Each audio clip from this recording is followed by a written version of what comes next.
নমস্কাৰ। আমি আজি দশম মানৰ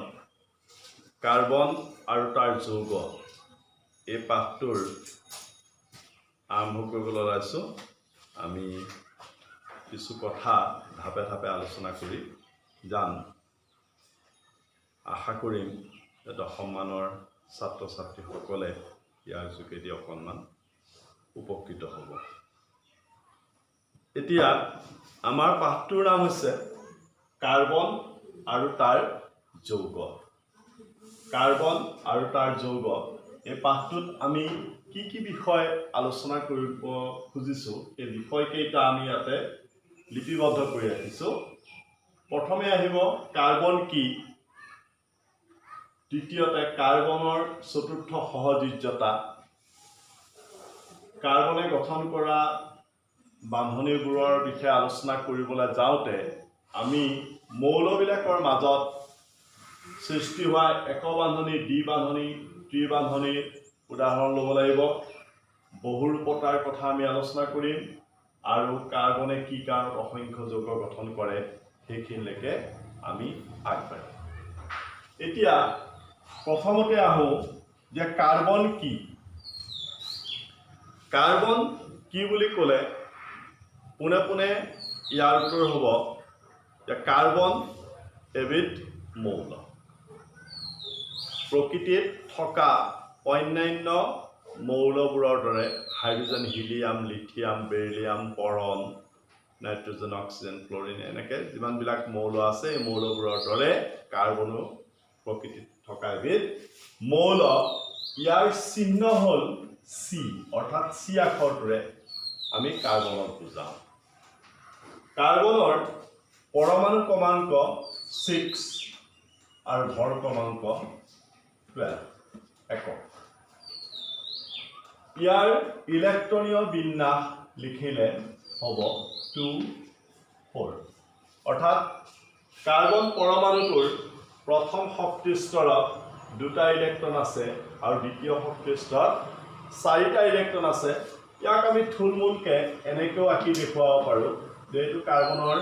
নিউক্লিয়াছ, ইয়াৰ চাৰিওফালে এইটো প্ৰথম শক্তি স্তৰ, ইয়াত আমি 2টা ইলেক্ট্ৰন এইদৰেই দেখুৱালোঁ, আৰু এইটো দ্বিতীয় শক্তি স্তৰ, ইয়াত আমি 4টা ইলেক্ট্ৰন এইদৰে দেখুৱালোঁ। কাৰ্বন পৰমাণু সহজকৈ দেখুৱাইছোঁ, কিন্তু আচলতে পৰমাণুটোৰ গঠন এনেকুৱা নহয়, ই যথেষ্ট জটিল। এই বিষয়ত আমাৰ দশম মানৰ বৰ্তমান অধ্যয়ন কৰি থকা ছাত্ৰ ছাত্ৰীসকলে নৱম মানত এটা পাঠ পঢ়ি আহিছা তোমালোকে, যে পৰমাণুৰ গঠন। সেই পাঠটোত পৰমাণু গঠনৰ ওপৰত সুন্দৰকৈ বৰ্ণনা দিয়া আছে। এতিয়া কাৰ্বন কি, যে কাৰ্বন এবিধ মৌল। ইয়াৰ পৰমাণু ক্ৰমাংক 6, ভৰ ক্ৰমাংক 12, ইলেক্ট্ৰনৰ বিন্যাস হ'ল 2 and 4। এইখিনিতে আমি এটা কথা জানি থওঁ যে প্ৰকৃতিত যিমানবিলাক বস্তু আছে সৰহভাগ বস্তুৰ ক্ষেত্ৰতেই তাৰ এটা উপাদান হ'ল কাৰ্বন। আমি জানি থওঁ যে কাগজ, কাপোৰ বা অন্যান্য কিছুমান সামগ্ৰী আমাৰ চাৰিওফালে থকা এই সামগ্ৰীবিলাকৰ প্লাষ্টিকৰ যিমানবিলাক সামগ্ৰী আছে সেইবিলাকো এই সকলোবিলাকতে কাৰ্বন আছে। আমি কাৰ্বন থকা কিছুমান বস্তুৰ উদাহৰণসহ তোমালোকক পিছৰ ক্লাছটোত দেখুৱাম। সেইটো এটা প্ৰেক্টিকেলৰ দৰে ক্লাছ কৰাৰ আমি চেষ্টা কৰিম। বৰ্তমান আমি প্ৰথম অংশৰ কথাখিনি জানি থওঁ। আৰু এটা কথা জানি থওঁ যে প্ৰকৃতিত যিমানবিলাক জীৱ আছে, ক্ষুদ্ৰতম এককোষী জীৱবোৰৰ পৰা আৰম্ভ কৰি ডাঙৰ গছ গছনিলৈকে বা সকলোবিলাক প্ৰাণীলৈকে, সকলোবিলাক জীৱৰ শৰীৰৰ এটা মুখ্য উপাদান হৈছে কাৰ্বন। অৰ্থাৎ কাৰ্বন মৌলটো প্ৰকৃতিত যেতিয়ালৈকে সৃষ্টি হোৱা নাছিল তেতিয়ালৈকে পৃথিৱীত কোনো জীৱই সৃষ্টি হোৱা নাছিল বুলি আমি ভাবিব পাৰোঁ। কাৰণ সকলোবিলাক জীৱৰ শৰীৰৰ গঠনৰ এটা মুখ্য উপাদান হ'ল কাৰ্বন। কাৰণ আমি জীৱবিজ্ঞান পঢ়োঁতে পাইছোঁ যে জীৱৰ কোষ, জীৱদেহ কোষেৰে গঠিত, কোষ প্ৰট'প্লাজমেৰে গঠিত, আৰু প্ৰট'প্লাজমৰ প্ৰধান উপাদানেই হৈছে কাৰ্বন। এতিয়া আমি প্ৰথম পইণ্টটো ইমানটা সামৰিব খুজিছোঁ যে কাৰ্বন কি বুলি ক'লে, কাৰ্বন এবিধ মৌল, ইয়াৰ পৰমাণু ক্ৰমাংক 6, ভৰ ক্ৰমাংক 12, আৰু কাৰ্বনৰ ইলেক্ট্ৰনৰ বিন্যাসন 2n4, অৰ্থাৎ প্ৰথম শক্তি স্তৰ। এই ছবিটো আমি আৰু অকণমান ধুনীয়াকৈ অংকন কৰি লওঁ, কাৰণ ইয়াৰ পিছত আমি ইয়াৰ ওপৰত কিছু কথা আলোচনা কৰিব লাগিব। আমি এইটো নিউক্লিয়াছ ল'লোঁ, কম্পাছ ব্যৱহাৰ কৰি ৰাখোঁ। নিউক্লিয়াছৰ চাৰিওফালে এইটো প্ৰথম শক্তি স্তৰ আৰু এইটো দ্বিতীয় শক্তি স্তৰ। আমি এনেকৈ আঁকি লওঁ, বেছি ভাল হ'ব। প্ৰথম শক্তি স্তৰত আমি 2টা ইলেক্ট্ৰন দেখুৱালোঁ, আৰু দ্বিতীয় শক্তি স্তৰত আমি 4টা ইলেক্ট্ৰন দেখুৱালোঁ। দ্বিতীয় শক্তি স্তৰত আমি 4টা ইলেক্ট্ৰন দেখুৱালোঁ। এইটো হ'ল কাৰ্বন পৰমাণু এটা মোটামুটি চিত্ৰ বুলি ক'ব পাৰোঁ। এতিয়া আহিল যে কাৰ্বনৰ চতুৰ্থ সহযোজ্যতা। এই কথাটো এনেকুৱা হয় যে ইয়াৰ আগত আমি আমাৰ ভিডিঅ' ক্লাছবিলাক যদি তোমালোকে ভালকৈ চাইছা, তেতিয়াহ'লে আমি কিছুমান ভিডিঅ' ক্লাছত উল্লেখ কৰিছোঁ যে অণুবিলাক গঠন হওঁতে পৰমাণুবিলাক 2 ধৰণেৰে যোজিত হয়, সহযোজী বান্ধনিৰ দ্বাৰা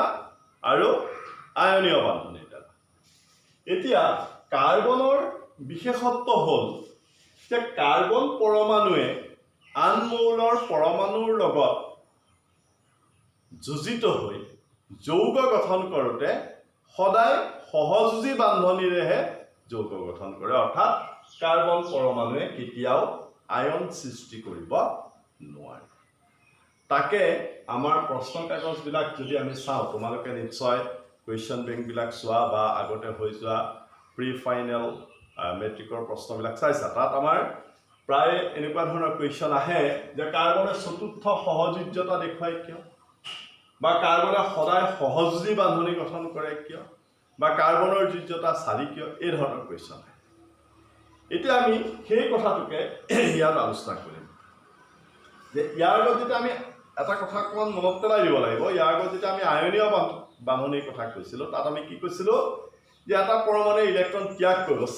আমি আকৌ আগৰ উদাহৰণবিলাক অকণমান ঘূৰি যাম যে ছডিয়াম 11 ইলেক্ট্ৰনীয় বিন্যাসন 281, আৰু ক্লৰিন 17 ইলেক্ট্ৰনীয় বিন্যাসন 287। এতিয়া ছডিয়ামে ক্লৰিনে লগ হৈ যেতিয়া ছডিয়াম ক্লৰাইড গঠন কৰে, তেতিয়া ছডিয়ামে তাৰ একমাত্ৰ এই বহিঃকক্ষত থকা যোজক ইলেক্ট্ৰনটো কাক দি দিয়ে? ক্লৰিনক দি দিয়ে। এই কথাখিনি আমি আগৰ ক্লাছত আলোচনা কৰিছোঁ। ক্লৰিনক দি দিলে ই হৈ যায় ছডিয়াম পজিটিভ আয়ন, আৰু ক্লৰিনটো হৈ যায় ক্লৰিন নিগেটিভ আয়ন। এই ধৰণে আয়ন সৃষ্টি হৈ পেলাই ছডিয়াম ক্লৰাইড গঠন হয়। এইটো আছিলে আয়নীয় বান্ধনি। এই কথা আমি আগৰ ক্লাছত আলোচনা কৰিছোঁ, কথাটো কৈছোৱেই।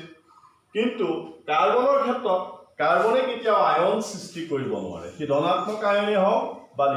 ঋণাত্মক আয়নেই হওক। কিয় নোৱাৰে সেই কথাটো আমি যাম যে কাৰ্বনৰ যিটো পৰমাণু, এই কাৰ্বন পৰমাণুটোৰ আমি কৈছোঁ যে ইয়াৰ পৰমাণু ক্ৰমাংক কিমান? 6। তাৰমানে ইয়াৰ নিউক্লিয়াছত প্ৰটন কণা কেইটা আছে? 6টা আছে। আমি নিউট্ৰনখিনিৰ কথা ইয়াত বিবেচনা নকৰোঁ, যিহেতু ভৰ ক্ৰমাংক 12, নিউট্ৰনৰ 6টা থাকিব বুলি আমি ল'ব লাগিব। এতিয়া চাওঁ যে ইয়াৰ নিউক্লিয়াছত প্ৰটন কণা অৰ্থাৎ ধনাত্মক আধানযুক্ত কণা আছে 6টা,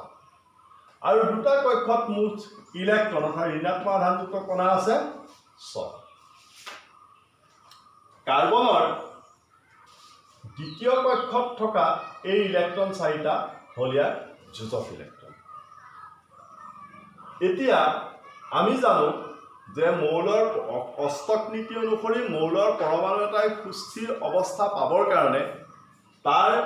বাহিৰৰ শক্তি স্তৰত সদায় ইলেক্ট্ৰনৰ সংখ্যা কেইটা হ'বগৈ লাগিব? 8টা, একৰ্ডিং টু অক্টেট ৰুল, অষ্টক নীতি অনুসৰি। কিন্তু কাৰ্বন পৰমাণুটোৰ বাহিৰৰ কক্ষত ইলেক্ট্ৰন আছে কেইটা? 4টা। ইয়াৰ দ্বিতীয় কক্ষটোৱে যোজক কক্ষ যোজক কক্ষত ইলেক্ট্ৰন আছে 4টা অৰ্থাৎ এক সুস্থিৰ অৱস্থা প্ৰাপ্ত হ'বলৈ আৰু 4টা ইলেক্ট্ৰনৰ প্ৰয়োজন হ'ব এইটো কথা আমাৰ চকুৰ আগত পৰিষ্কাৰ হৈ আছে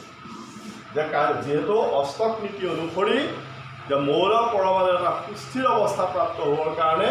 তাৰ যোজক কক্ষত 8টা ইলেক্ট্ৰন হ'বগৈ লাগিব অৰ্থাৎ বহিৰতম কক্ষত 8টা ইলেক্ট্ৰন হ'ব লাগিব কাৰ্বনৰ বহিৰতম কক্ষত 4টা ইলেক্ট্ৰন আছে গতিকে তাক সুস্থিৰ অৱস্থা প্ৰাপ্ত হ'বলৈ আৰু 4টা ইলেক্ট্ৰন লাগিব গতিকে কাৰ্বনৰ হাতত প্ৰথম অপশ্যন যে কাৰ্বনে যদি তাৰ দ্বিতীয় কক্ষত থকা এই 4টা ইলেক্ট্ৰন কাৰোবাক দি দিব পাৰে ত্যাগ কৰিব পাৰে যেনেকৈ ছডিয়ামে এটা ইলেক্ট্ৰন ত্যাগ কৰিছিলে এই 4টা ইলেক্ট্ৰন কাৰ্বনে তাৰ দ্বিতীয় কক্ষত থকা এই 4টা ইলেক্ট্ৰন যদি ত্যাগ কৰি দিব পাৰে তেতিয়াহ'লে কাৰ্বনে ধনাত্মক আয়ন গঠন কৰিব পাৰিব অৰ্থাৎ কাৰ্বন 4 পজিটিভ আয়ন হৈ যাব 4টা ইলেক্ট্ৰন দি আকৌ নাইবা বাহিৰৰ পৰা যদি 4টা ইলেক্ট্ৰন গ্ৰহণ কৰিব পাৰে কাৰ্বনে যদি বাহিৰৰ পৰা 4টা ইলেক্ট্ৰন গ্ৰহণ কৰিব পাৰে কাৰোবাৰ পৰা ল'ব পাৰে তেতিয়াহ'লে কাৰ্বন 4 নিগেটিভ আয়ন হৈ যাব ষ্টেবল হৈ যাব অষ্টক নীতিটো মতে 8টা ইলেক্ট্ৰন হ'ব লাগে 8টা ইলেক্ট্ৰন হৈ যাব কিন্তু কথা হ'ল এই দুয়োটা অপশ্যন কাৰ্বনৰ ক্ষেত্ৰত প্ৰযোজ্য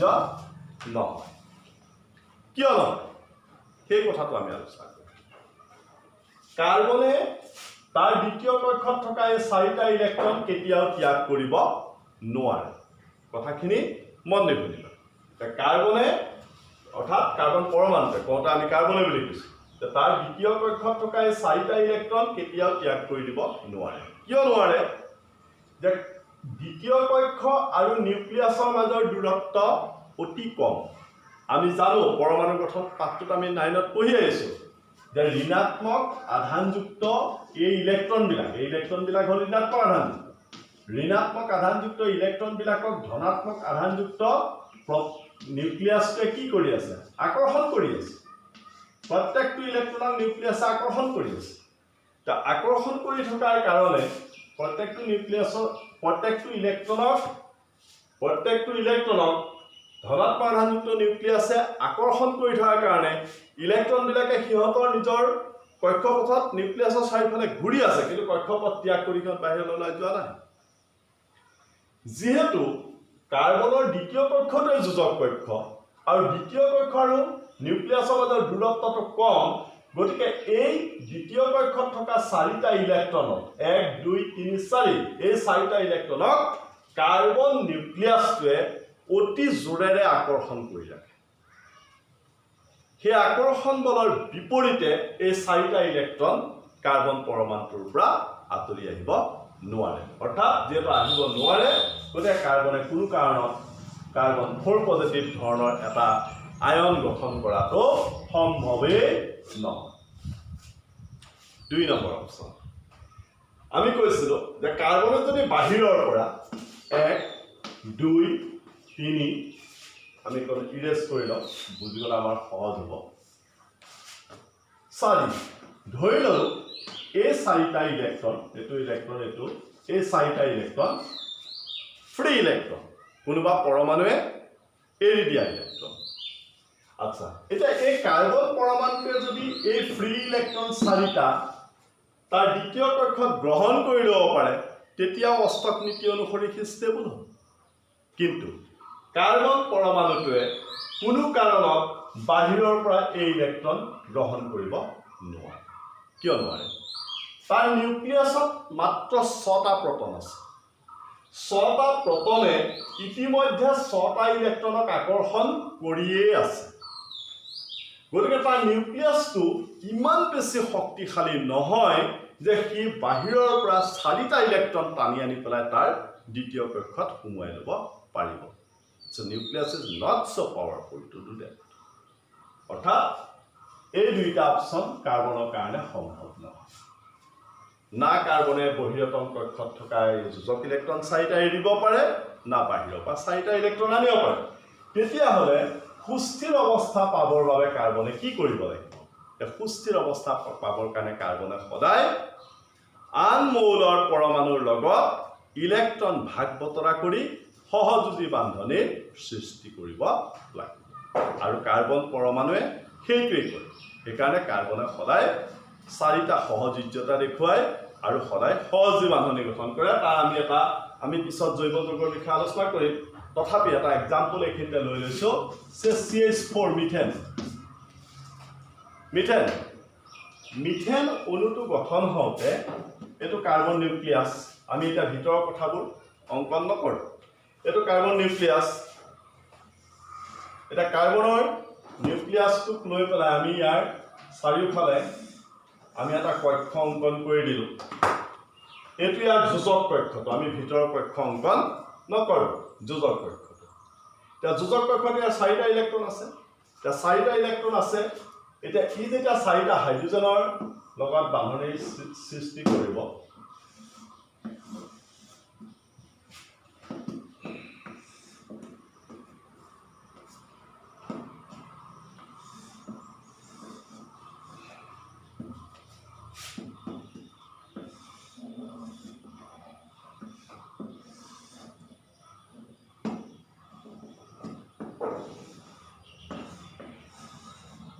this one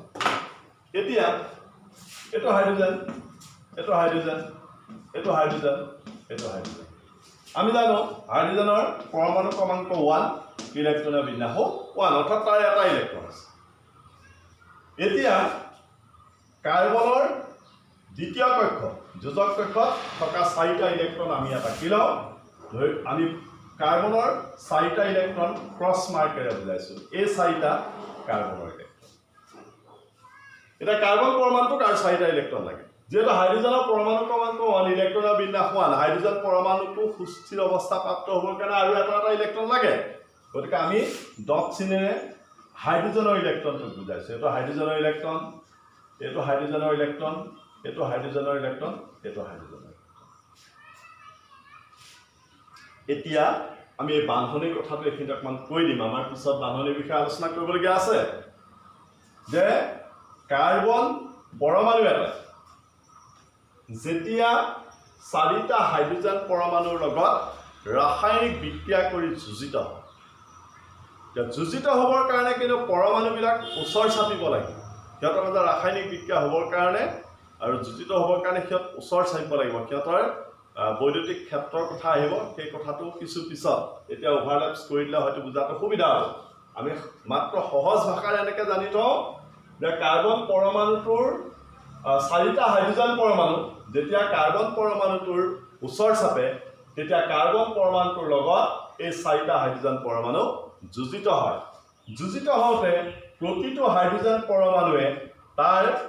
একমাত্ৰ ইলেক্ট্ৰনটো আমি ডট চিনেৰে হাইড্ৰোজেন ইলেক্ট্ৰন বুজাইছো যে যুজিত হওঁতে প্ৰতিটো হাইড্ৰোজেন পৰমাণুৱে তাৰ একমাত্ৰ ইলেক্ট্ৰনটো কাৰ্বনৰ দ্বিতীয় কক্ষত থকা এই চাৰিটা ইলেক্ট্ৰন আমি ক্ৰছ মাৰ্কে কাৰ্বনৰ ইলেক্ট্ৰনৰ কথা বুজাইছো কি কৰে বান্ধনিৰ সৃষ্টি কৰে এইদৰে ভাগ বতৰা কৰি সৃষ্টি হোৱা বান্ধনিক আমি কি কওঁ সহজীৱ বান্ধনি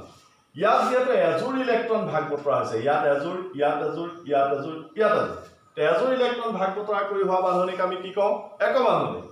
ইয়াক আমি যদি সহজকৈ লিখো এনেকৈ লিখিব পাৰোঁ carbon hydrogen hydrogen hydrogen hydrogen this on methane এই যৌগটোৱে হ'ল মিথেন ইয়াত আমি ছবিটো ইলাবৰেট কৰিছোঁ ইয়াত এই ডেছ চিনবিলাকে কি বুজাইছে এই বান্ধনি বুজাইছে এইদৰে কাৰ্বনে প্ৰকৃতিত যিমানবিলাক যৌগ গঠন কৰিছে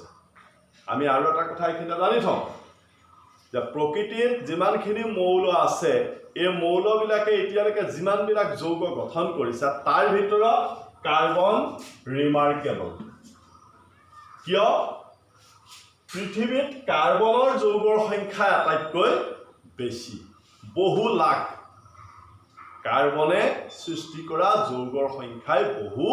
লাখ এইবিলাক কথা আমি পিছলৈ পাম এটা কি কৰো যে এইটো মিথেনৰ আমি গঠনটো কৰো অৰ্থাৎ এইদৰে কাৰ্বনে আন মৌলৰ পৰমাণুৰ লগত বান্ধনিৰ সৃষ্টি কৰি সহজীৱ বান্ধনিৰ সৃষ্টি কৰি যৌগ গঠন কৰে এই সহজীৱ বান্ধনি এক বান্ধনি আমি ইয়াত দেখুৱালো দ্বি বান্ধনিও হ'ব পাৰে ত্ৰি বান্ধনিও হ'ব পাৰে সেই বিষয়ে আমি আলোচনা কৰিম এতিয়া আমাক যদি কয় যে কাৰ্বনে চতুৰ্থ সহযোগ্যতা দেখুৱাই কিয় বা কাৰ্বনে সদায় সহজ দ্বিবান্ধনি গঠন কৰে কিয় তেতিয়া আমি ক'ব লাগিব যে কাৰ্বনৰ পৰমাণু ক্ৰমাংক 6 ইলেক্ট্ৰনীয় ভৰ ক্ৰমাংকটো ক'লেও হ'ল নক'লেও হ'ল ইলেক্ট্ৰনীয় বিন্যাস 2 4 যেহেতু কাৰ্বনৰ দ্বিতীয় কক্ষত 4টা ইলেক্ট্ৰন আছে সুস্থিৰ অৱস্থা প্ৰাপ্ত হ'বলৈ ইয়াক আৰু 4টা ইলেক্ট্ৰন লাগে কাৰ্বনে দ্বিতীয় কক্ষত থকা 4টা ইলেক্ট্ৰন ত্যাগ কৰি ধনাত্মক আয়ন গঠন কৰিব নোৱাৰে কাৰণ দ্বিতীয় কক্ষত থকা ইলেক্ট্ৰন কিটা আৰু নিউক্লিয়াছৰ মাজৰ দূৰত্ব কম হোৱাৰ কাৰণে আকৰ্ষণ বলটো বহুত বেছি আকৌ কাৰ্বনে বাহিৰৰ পৰা 4টা ইলেক্ট্ৰন গ্ৰহণ কৰিও ল'ব নোৱাৰে কাৰণ কাৰ্বনৰ নিউক্লিয়াছটোত 6টা প্ৰটনহে আছে 6টা প্ৰটনযুক্ত নিউক্লিয়াছটো ইমান বেছি শক্তিশালী নহয় যে সি বাহিৰৰ পৰা 4টা ইলেক্ট্ৰনক টানি আনি সি দ্বিতীয় কক্ষত সোমাই ল'ব পাৰিব সেই কাৰণে সুস্থিৰ অৱস্থা প্ৰাপ্ত হ'বলৈ কাৰ্বন পৰমাণুৱে সদায় আন মৌলৰ পৰমাণুৰ লগত সহজ দ্বিবান্ধনি গঠন কৰে অৰ্থাৎ 4টা সহযোগ্যতা ই দেখুৱায় এতিয়া আমি পিছৰ পইণ্টলৈ যাম যে একবান্ধনি দ্বিবান্ধনি আৰু ত্ৰিবান্ধনি এটা একবান্ধনি কথাটো ইতিমধ্যে মিথেনলটোৰ ক্ষেত্ৰত কৈ দিয়া হ'ল দ্বিবান্ধনি একবান্ধনি হৈ গৈছে আমি ৰিপিট নকৰোঁ দ্বিবান্ধনি আৰু ত্ৰিবান্ধনি সহজ কথা যদি দুটা পৰমাণুৱে দুজোৰ ইলেক্ট্ৰন ভাগ বতৰা কৰি পেলাই বান্ধনিৰ সৃষ্টি কৰে সেইটো দ্বিবান্ধনি আমি ইয়াতে অক্সিজেন অণুৰ উদাহৰণ ল'ব পাৰোঁ অক্সিজেন 8 ইলেক্ট্ৰনীয় বিন্যাস 26 তাৰমানে অক্সিজেন পৰমাণুটো সুস্থিৰ অৱস্থা পাবলৈ আৰু দুটা ইলেক্ট্ৰন লাগিব এতিয়া আমি যদি এইখিনিতে এটা অক্সিজেন পৰমাণু এনেকৈ আঁকি লওঁ এইটো অক্সিজেন পৰমাণু আমি তাৰ যোজক কক্ষটোহে আঁকিছোঁ দেই এইটো চেইন নিউক্লিয়াছ এবাৰ আমি যোগ চিনে নিউক্লিয়াছ বুজাইছোঁ আৰু এইখিনিতে এইটো এটা সৰি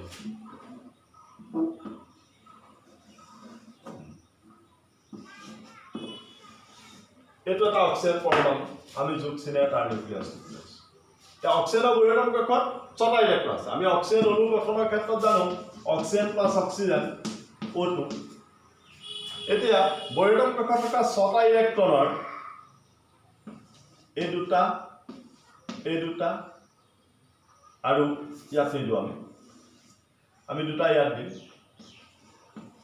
এই দুটা এনেকৈ দিলেও হ'ব আচলতে ভিতৰত দিব লাগিব এই দুটা এইটো অক্সিজেন পৰমাণু যোজক কক্ষত 6টা ইলেক্ট্ৰন একেধৰণে ইয়াৰো 1 2 3 4 5 6 6টা ইলেক্ট্ৰন ইহঁত দুটাৰ মাজত ভাগ বতৰা হৈ বান্ধনিৰ সৃষ্টি হ'ব বান্ধনিৰ সৃষ্টি হ'লে এই অক্সিজেন পৰমাণুটো এতিয়া এইখিনিতে এটা কথা ক'বলৈ থাকি গৈছে যে যেতিয়া ইলেক্ট্ৰনৰ ভাগ বতৰা হৈ বান্ধনিৰ সৃষ্টি হয় ভাগ বতৰা হোৱা ইলেক্ট্ৰন কেইটা দুইটা পৰমাণুৰে গতিকে অক্সিজেন এই অক্সিজেন পৰমাণুটো এটা যোজক কক্ষত ইলেক্ট্ৰন কেইটা হ'ল 1 2 3 4 5 6 7 8 এই অক্সিজেন পৰমাণুটো যোজক কক্ষত ইলেক্ট্ৰন কেইটা হ'ল 1 2 3 4 5 6 7 8 তাৰ মানে অক্সিজেন দ্বিবান্ধনি অক্সিজেন O2 দুটা অক্সিজেন পৰমাণুৰ মাজত দুজোৰ ইলেক্ট্ৰন ভাগ বতৰা হৈ পেলাই অণুটো গঠন হৈছে এইদৰে দুজোৰ ইলেক্ট্ৰন ভাগ বতৰা হৈ পেলাই সৃষ্টি হোৱা বান্ধনিক কওঁ আমি দ্বিবান্ধনি যদি আমি ত্ৰিবান্ধনি উদাহৰণ লওঁ এইবিলাক সৰু সৰু কথা এইকাৰণে অকণমান এইখিনি সৰকৈ আগুৱাব খুজিছোঁ ইয়াত আমাৰ খুব বেছি ইলাবৰেট কৰিবলগীয়া নাই কিন্তু পিছত আমি পামগৈ আমি যে নাইট্ৰজেন লওঁ নাইট্ৰজেন 725 অৰ্থাৎ নাইট্ৰজেন পৰমাণুটো সুস্থিৰ অৱস্থা প্ৰাপ্ত হ'বলৈ আৰু 3টা ইলেক্ট্ৰন বাহিৰৰ পৰা লাগে গতিকে আমি ইয়াত নাইট্ৰজেন পৰমাণুৰ ছবি আঁকিম এইটো নাইট্ৰজেনৰ নাইট্ৰজেন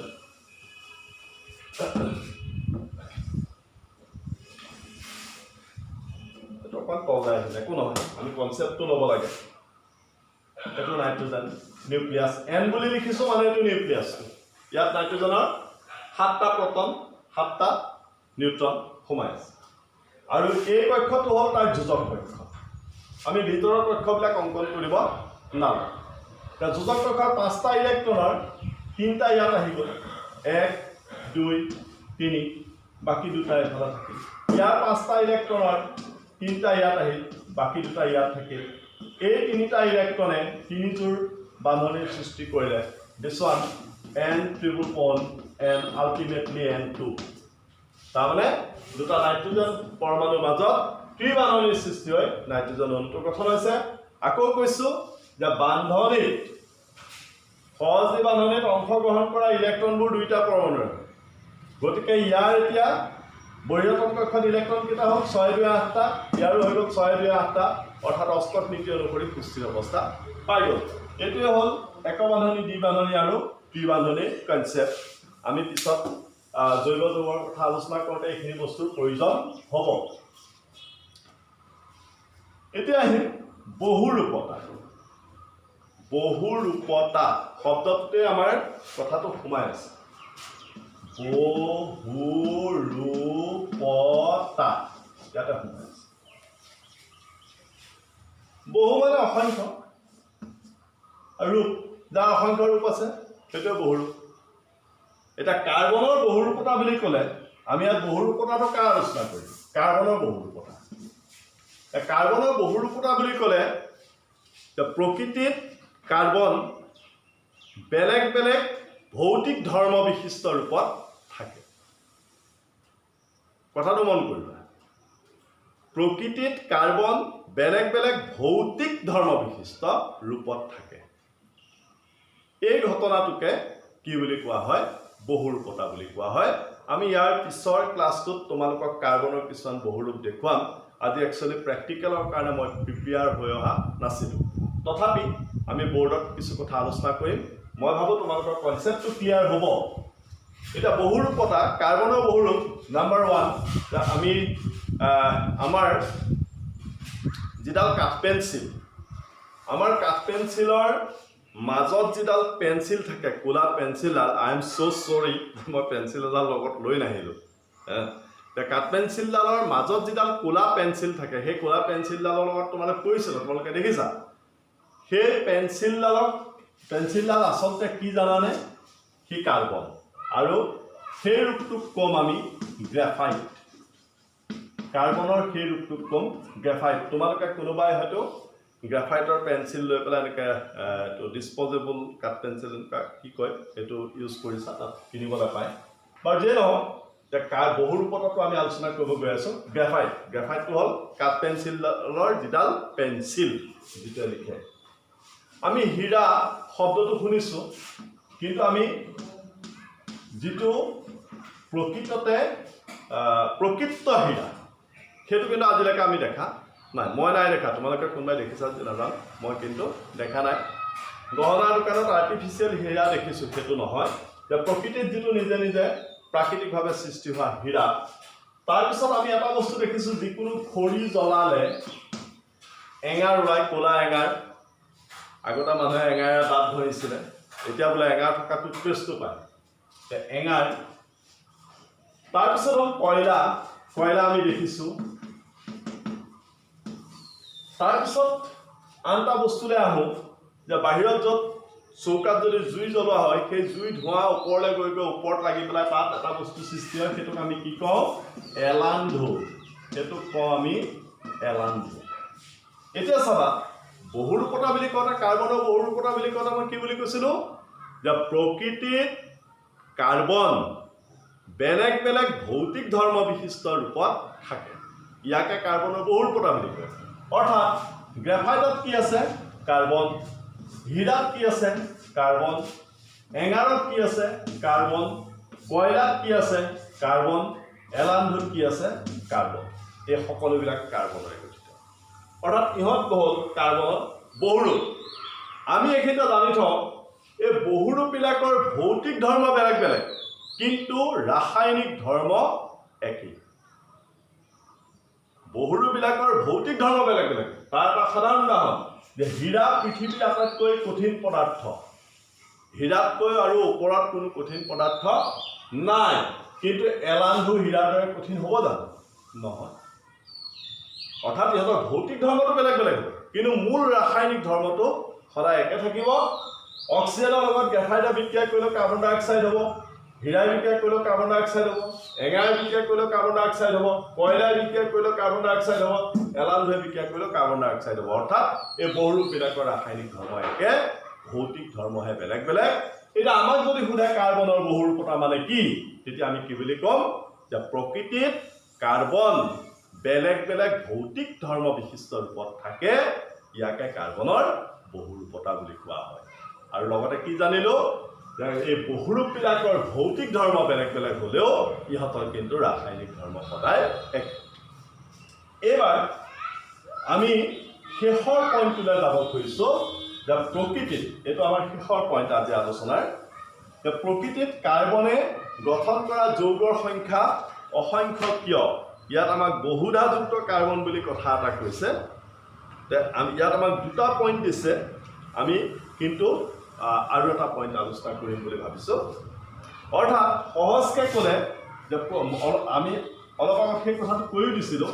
যে প্ৰকৃতিত যিমানবিলাক যৌগ আছে তাৰ ভিতৰত কাৰ্বনৰ যৌগৰ সংখ্যা আটাইতকৈ বেছি এতিয়া প্ৰকৃতিত কাৰ্বনে গঠন কৰা যৌগৰ সংখ্যা আটাইতকৈ বেছি কিয় এই কথাটো আমি আলোচনা কৰিম তাৰ বাবে আমাৰ প্ৰথম পইণ্ট আহিব যে কাৰ্বনৰ কেটিনেশ্যন ধৰ্ম এতিয়া কেটিনেশ্যন ধৰ্ম মানে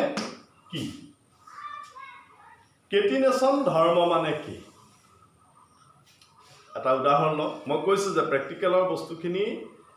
যিমানখিনি পৰা যায় মই পিছৰ ক্লাছটোতহে চেষ্টা কৰিম আজি মই কোনো প্ৰেক্টিকেল সামগ্ৰী নোহোৱাকৈহে এই পাঠটো লৈ পেলাই আগবাঢ়িছোঁ সেইবাবে কিছু কথা আমি ইমাজিন কৰি ল'ব লাগিব এতিয়া কেটিনেশ্যন ধৰ্ম মানে কি বুলি কওঁতে যে আমি যদি কিছুমান প্লাষ্টিকৰ খাৰু ল'লোঁ বুজিবা প্লাষ্টিকৰ আমাৰ এই এনেকুৱা কিছুমান খাৰু ল'লোঁ খাৰু লৈ এই খাৰুবিলাক আমি কেঁচিৰে এনেকৈ কাটি দিলোঁ যেনিবা এখন কেঁচি ল'লোঁ কেঁচি লৈ পেলাই আমি খাৰুবিলাক কাটি দিলোঁ এতিয়া কাটি দিয়াৰ পিছত এই খাৰুবিলাক ইডালৰ লগত সিডাল এনেকৈ সোমোৱাই দিব পাৰিম অৰ্থাৎ লগ হৈ যাব ঠিক তেনেকৈ আমাৰ চাইকেলৰ চেইনডাল সেইডাল কি হয় ঘাটবিলাক একেই ঘাট ইটোৰ লগত সিটো ঘাট লগ হৈ থাকে এতিয়া কেটিনেশ্যন ধৰ্ম মানে হ'ল যে প্ৰকৃতিত আমি কাৰ্বনৰ কেটিনেশ্যন ধৰ্ম আলোচনা কৰিম আনমৌলৈ কেটিনেশ্যন ধৰ্ম দেখুৱাই সেইটোলৈ আমি নাযাম এতিয়া কাৰ্বনৰ কেটিনেশ্যন ধৰ্ম মানে কি যে প্ৰকৃতিত কাৰ্বন মৌলবিলাকে ইটোৰ পিছত সিটো সহজী বান্ধনিৰ দ্বাৰা যোচিত হৈ শিকলিৰ দৰে দীঘল শৃংখল গঠন কৰিব পাৰে বা শাখাযুক্ত শৃংখল গঠন কৰিব পাৰে বা চক্ৰীয় শৃংখল গঠন কৰিব পাৰে এই ধৰ্মটোকে কাৰ্বনৰ কি বুলি কোৱা হয় কেটিনেশ্যন ধৰ্ম তাৰ আমি উদাহৰণ লওঁ পিছত কিন্তু আমি এই বিষয়ে আকৌ আলোচনা কৰিব লাগিব নাম্বাৰ 1 আমি যদি দীঘল শৃংখলৰ কথা ভাবোঁ C4H10 এই যৌগটোৰ নাম হ'ল বিউটেন এইবিলাক আমি পিছৰ ক্লাছত ধাপে ধাপে আলোচনা কৰিম মই বাৰে প্ৰতি কৈছোঁ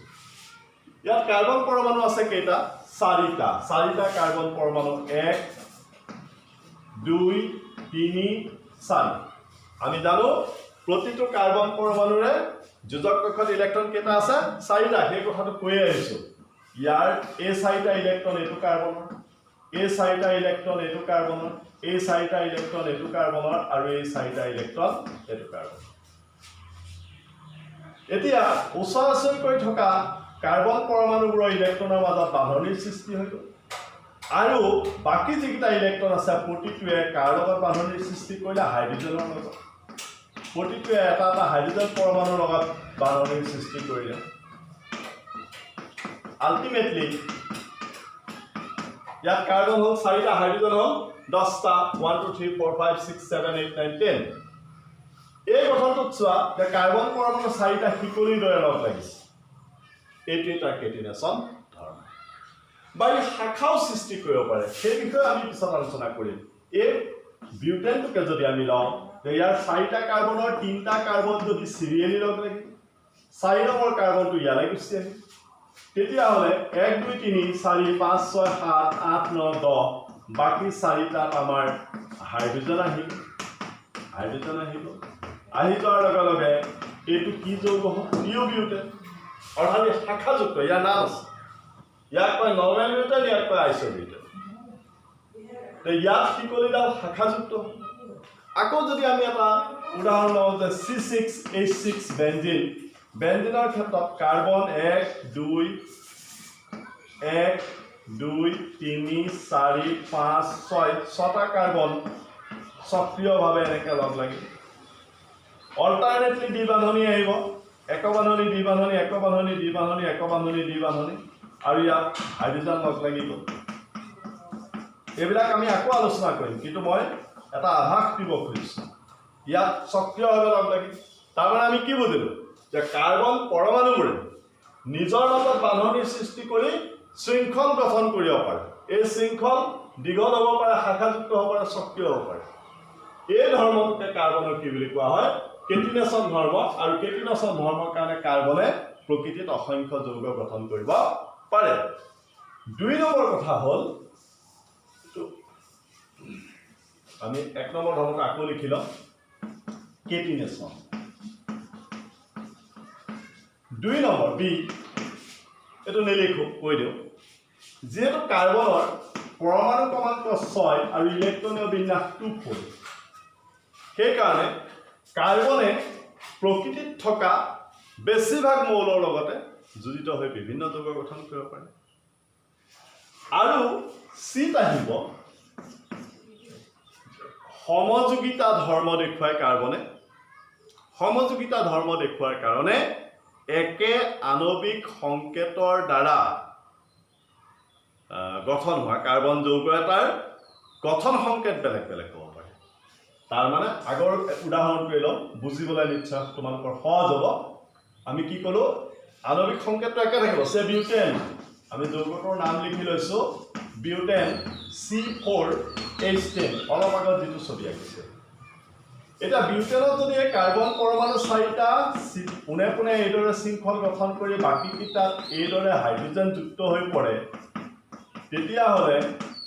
এই বিউটেনটোক আমি কম নৰ্মেল বিউটেন এইটোক কম আমি নৰ্মেল বিউটেন আৰু যদি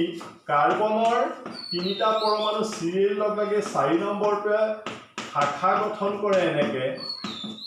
ব্ৰাঞ্চ হয় তেতিয়াহ'লে এই বিউটেনটোক আমি কম আইসোবিউটেন এটা আমি চাওঁ ইহঁতৰ কিন্তু আণবিক সংকেতটো একেই C4H10 ইউ এটা বেলেগ গঠন ইউ এটা বেলেগ গঠন অৰ্থাৎ প্ৰকৃতিত কাৰ্বনে অসংখ্য যৌগ গঠন কৰে বুলি ক'লে আমি কি ক'ম নাম্বাৰ 1 কেটিনেশ্যন ধৰ্মৰ বাবে কাৰ্বন পৰমাণুবোৰে নিজৰ মাজত বান্ধনিৰ সৃষ্টি কৰি শৃংখল গঠন কৰে এই শৃংখল দীঘল শৃংখল হ'ব পাৰে শাখা শৃংখল হ'ব পাৰে সক্ৰিয় হ'ব পাৰে নাম্বাৰ 2 কাৰ্বনৰ পৰমাণু ক্ৰমাংক 6 ইলেক্ট্ৰনীয় বিন্যাস 24 এই কাৰ্বন পৰমাণুৰ এটা বিশেষত্ব হ'ল যে ই প্ৰকৃতিৰ বেছিভাগ মৌলৰ লগত যৌগৰ সৃষ্টি কৰিব পাৰে ইয়াত আমি এক্সাম্পল ল'ব পাৰোঁ with oxygen carbon dioxide carbon monoxide chlorofluorocarbon CFC যেটো ক্ল'ৰ'ফ্ল'ৰ'কাৰ্বন এনেকৈ লিখি গ'লে আৰু বহুত ওলাব বেছি ইলাবৰেট কৰিব খোজা নাই 3 নম্বৰত আহিল যে সমযোগিতা ধৰ্মৰ বাবে একে আণবিক সংকেতৰ কাৰ্বন যৌগ এটা গঠন সংকেত বেলেগ বেলেগ হ'ব পাৰে এইখিনি আজি আমাৰ আলোচনাৰ বিষয়বস্তু আছিল সেইখিনি লৈ কোনো ধৰণৰ প্ৰেক্টিকেলৰ সুবিধা মই কৰিব নোৱাৰিলোঁ আই এম সো সৰি কিন্তু পিছৰ ক্লাছত ডেফিনেটলি আমি আগবাঢ়িম সেই বিষয়ে কিছুমান মডেল তোমালোকক দেখুৱাবলৈ চাম আজি যিখিনি আলোচনা আমি কৰিলোঁ এই আলোচনাখিনি যদি তোমালোকে মনোযোগেৰে চোৱা তেতিয়াহ'লে মই ভাবোঁ তোমালোক কিছু পৰিমাণে হ'লেও উপকৃত হ'বা আৰু মোৰ উদ্দেশ্যই হ'ল যে ক্লাছ 10ৰ মেট্ৰিক কেণ্ডিডেটখিনিক অকণমান সকাহ দিয়া থেংক ইউ